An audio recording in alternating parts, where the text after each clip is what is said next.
it wasn't. And let's get to that here. I mean, the Scarlet Knights hot as anybody in the country.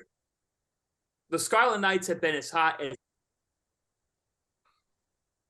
basketball, winning 6 in a row. They fall today to Iowa 76-65. They give up 42 points in the first half. It's an eyebrow-raising thing. I mean, for Iowa, fellas, Iowa goes from Thursday night trailing Indiana 22-4 to winning that game.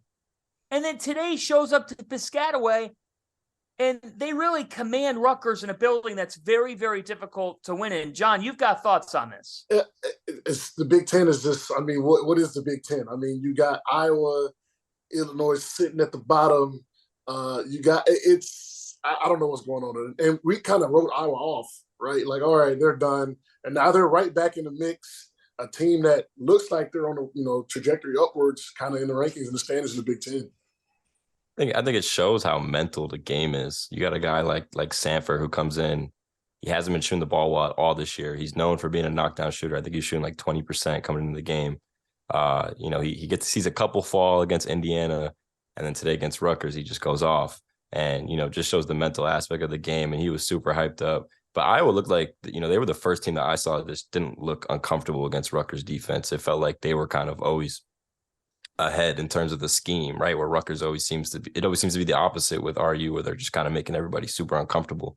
But they were making great passes. They were just playing simple basketball. Like as soon as they drove, Rutgers would overhelp. They'd make the kick, and Rutgers was just slow on the rotations. Yeah, I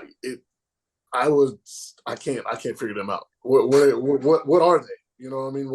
But at the same time, I think they had their backs against the wall coming down the stretch. So I think it was put up or shut up for them, and they're showing signs of life.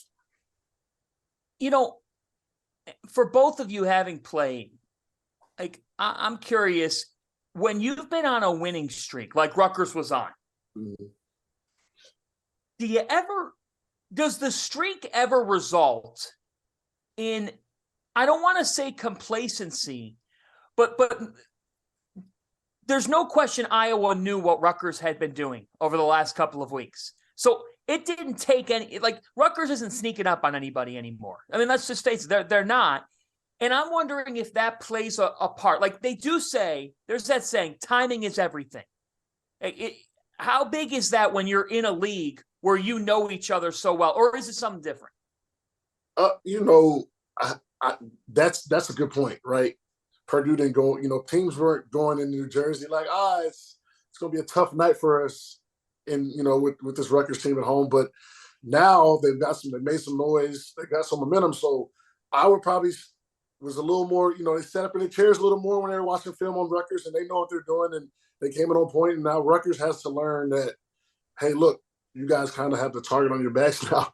Like teams aren't going to just come in there and think this is going to be an easy game. And does Rutgers still play at the Rack? I'm not sure. Do they still play at the Rack? Yeah. I used to go to. I went to the little team camp back in the day. But yeah, so the Rack is a cool, like a nice little spot too. It's a good little arena. So yeah, they're hunted now, so they got to figure that out.